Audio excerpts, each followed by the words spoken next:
Islam divides peoples of the whole world in two. One is Mu'min and there is Kafir. In every religion, there are two types of people. Even in Hinduism, a Hindu and a non-Hindu. Islam only creates divisive forces. Even we can know Shias, Sunnis and 70 other castes in Islam itself. Islam says, Inna Allaha ma'as-sabirin. For verily, Allah is with those who are patient. For brotherhood to prevail, you should be patient.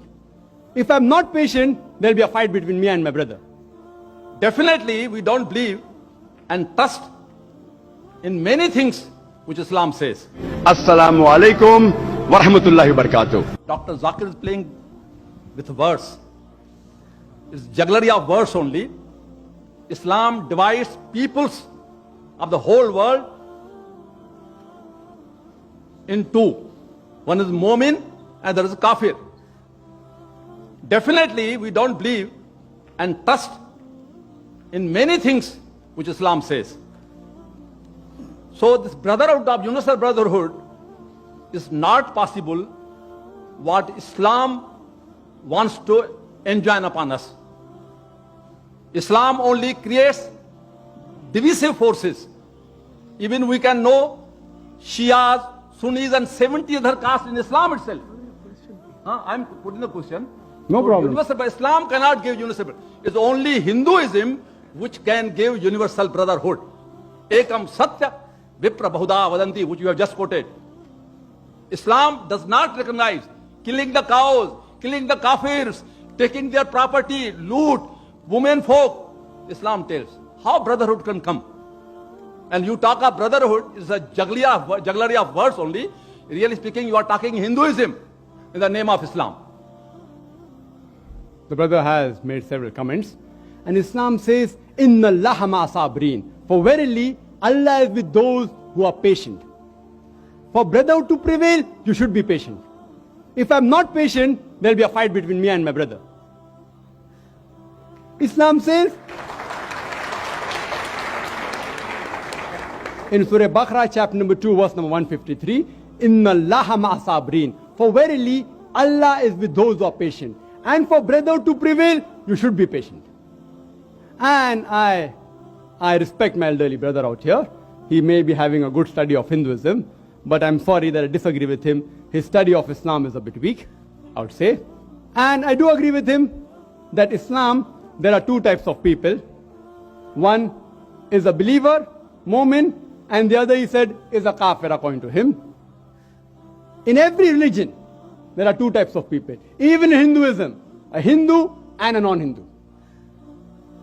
In Christianity, Christian and non-Christian. In Judaism, a Jew and a non-Jew. In Islam, a Muslim and non-Muslim. So where does Islam differ? And I'm not here to criticize Hinduism. I'm not here to criticize Hinduism. But since you are a learned speaker, I would like to speak on Hinduism because I am a student of comparative studies. I've read the Vedas, I've read the Upanishads. But if just for a small comment, according to the Vedas, it mentioned that the humankind has been created from four parts of Almighty God. From the head, it is the Brahmin. From the chest is the Kshatriyas. From the thigh is the Vaishyas, the business class. And from the feet is the Shudra, caste system. I'm not here to comment on these, brother. I wouldn't like to. I wouldn't like to hurt the feelings of my Hindu brother. Islam doesn't agree with that. I didn't comment on those things. I didn't criticize any religion. I didn't say that this religion is wrong. But you, if you know your Veda very well, you should testify to the audience. Doesn't the Veda say that from the head you have the Brahmins, from the chest you have the Kshatriya, from the thighs you have the Vaishya, the business class, learned class, warrior class, business class, Shudras. The Shudras are supposed to be downtrodden. And there are books written by Dr. Ambedkar. I don't want to go into the details, brother. Hinduism, I have learned very well. I respect many aspects of Hinduism. Certain aspects, I don't agree. I have to say because they have forced me to say. Quran says in Surah Anam, chapter 6, verse 108, revile not those who worship God besides Allah, lest in their ignorance they will revile Allah subhanahu wa ta'ala. What I spoke is the positive aspect of Hinduism. That is, they believe in the concept of one God. Regarding a question that, the Muslims, they keep on killing people, they keep on killing cow, you said, correct? You said that. See, every allegation requires an answer. So time doesn't permit. I'll just pick up a few. Any other, you can come next and ask. I'm here to clarify the misconception. It's my pleasure. Only if I clarify the misconception will the person understand Islam better. Therefore, in our sessions, we always have a question and session. And we welcome. When anyone criticizes us, I love it. The more a person criticizes and more is logically convinced, will he understand Islam better? That's what I do. Islam said, spread the message of truth. With hikmah, the Quran says in Surah Nahl, chapter 16, verse 125, "Udu ila sabili rabbika bil hikmah, wal ma'azitil hasna, wajadalum billati ahsan." That is, invite all to the way of thy Lord with wisdom and beautiful preaching, and argue with them, and reason with them in the ways that are best and most gracious. Regarding the concept of can we have non-veg, talking about killing cows, etc. And there are many non-Muslims who say, you Muslims, you all are ruthless people, you all kill animals. Just for your information, brother, a Muslim can be a very good Muslim even by being a pure vegetarian. It's not compulsory that he should have non-veg to be a good Muslim. But since the Quran says in several places, you can have the cattle, why we shouldn't have? The Quran says in Surah Ma'idah, chapter number 5, verse number 1, it says that, Ya ayyuhalladhina amanu, O you believe, fulfill all your obligations, and lawful for you are all four-footed animal with the exception named. Quran says in Surah Nahl, chapter number 16, verse number 5, that Allah has created for you cattle, which are His signs. From it you derive warmth, and there are various benefits in it, and of the meat you can eat. Quran repeats this in Surah Mu'minun, chapter 23, verse 21. You can eat the meat of the cattle. In non-veg, there are doctors available here, even I'm a medical doctor. It's rich in protein. It's rich in iron. And it's very nutritious. In the other food, the level of protein which you get in non-veg, you cannot get in any other vegetarian food. Soya bean, which is supposed to be the best form of protein in vegetable, it comes nowhere close to the non-veg protein. And regarding the concept of killing of cows, if you read the Hindu scriptures, I'm not here to criticize any religion, but brother asks a question, I have to speak the truth. It permits a person to have non-veg. If you read the Hindu scriptures, the sages and sons, they had non-veg. They even had beef. It is later on, due to the influence of the other religions, like Jainism, etc., that people were being influenced in the philosophy of ahimsa, of not to kill animals, that they accepted this philosophy in their way of life. Otherwise, Islam is also for animal rights. I can give a talk only on animal rights. Islam is the religion which says that do not overburden the animals, treat them nicely, give them food. But when required, they are even created for food. If you analyze the other religions which believe in this philosophy, that you should not have non-veg, the philosophy was based on the concept that you should not kill animals because they're living creatures. Therefore, having non-veg is a sin. I do agree with them. If any human being can live in this world without killing a single living creature, I would be the first one. The universal brotherhood in Hinduism is that every living creature is your brother. Every living creature, irrespective whether it's an animal or a bird or an insect. I'm asking a simple question, that how can a person even survive for 5 minutes without killing millions of his brothers? Those who know medical science will understand what I'm saying. That whenever you breathe, there are millions of germs you're inhaling and you're killing. That means in this religion, you're killing your brothers to survive. The universal brotherhood in Islam is every human being is your brother. Brotherhood in faith is every Muslim is a brother. Every living creature is not my brother. But we have to protect the living creature, should not harm them, should not unnecessarily torture them. But when required, you can have them for food. So when the philosophy says that having non-veg is a sin because we kill living creatures, today's science tells us that even the plants have got life. Do you know that? So the logic that killing living creatures is a sin has failed.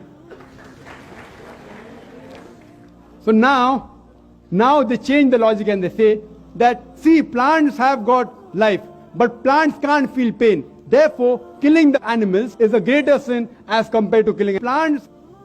Do you know, today science is advanced and we have come to know even the plants can feel pain. The plants can even cry. The plant even feel happy. So the logic that plants cannot feel pain has failed. the cry of the plant cannot be heard by the human ear, because the human ear has a frequency of 20 cycles per second to 20,000 cycles per second. Anything between this, the human ear can hear. Anything below or above, the human ear can't hear. For example, if a master blows a dog whistle, you know the dog whistle, it's called a silent dog whistle. It blows the whistle, which has a frequency of above 20,000 cycles and below 40,000 cycles per second. The dog can hear up to 40,000 cycles per second. So when the master blows the whistle, the dog hears the whistle, but the human being don't hear. It's called as the silent dog whistle. Similarly, the cry giving out the plant cannot be heard by the human being, but they also cry. They also feel pain.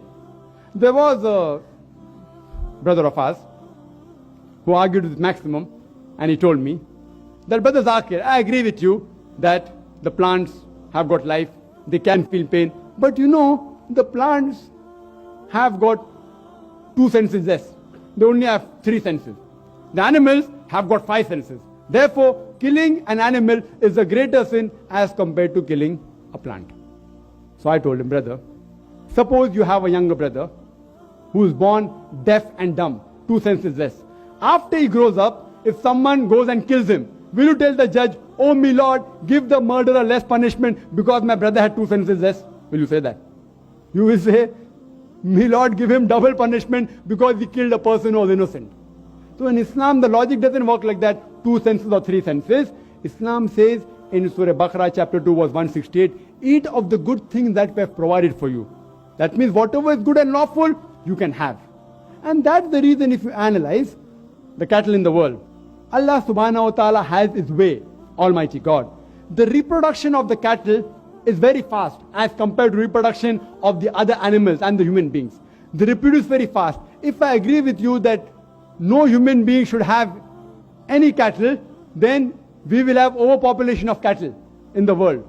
And regarding killing of cows, there's a book written by Maulana 𝗭𝗶𝗵, 𝗭𝗶𝗆, cow slaughter, who is to blame? And we analyze the people that deal in leather of cows, more non-Muslim than Muslims. Leather, the gents, they deal in that. So the people who are responsible to benefit from the cow slaughter are not the Muslims, more of them are non-Muslims. So if you know history well, and if you know logic also well, you'll understand that Allah says, eat of the good things we have provided for you. If you can have, there's no problem. And besides that, if you analyze the set of teeth of the herbivorous animal, the cow, the goat, the sheep, they only have vegetables. They have a flat set of teeth. If you analyze the set of teeth of the carnivorous animal, the lion, the tiger, the leopard, they have got sharp pointed teeth. They can only have non-veg. If you analyze the set of teeth of the human beings, if you go in the mirror and look at your teeth, we have pointed teeth as well as flat teeth. If Almighty God wanted us to have only vegetables, why did He give us this pointed teeth? For what? To have non-veg. If you analyze the digestive system of the herbivorous animal, the cow, the goat, the sheep, they have digestive system which can only digest vegetables. The digestive system of the carnivorous animal, the lion, the tiger, the leopard, they can only digest non-veg. The digestive system of the human beings can digest both non-veg and veg. If Almighty God wanted us to have only vegetables, why did He give us a digestive system that can digest both veg and non-veg? So scientifically, if you analyze, Almighty God wanted us to have both veg as well as non-veg. Hope that answers the question. If you have any queries, any other misconception, brother, it's my pleasure to reply. One misconception at a time so that I can do justice to each of the misconceptions. Thank you, brother. May peace, mercy and blessings of Allah subhanahu wa ta'ala, of Almighty God, be on all of you. Allahu, Allahu.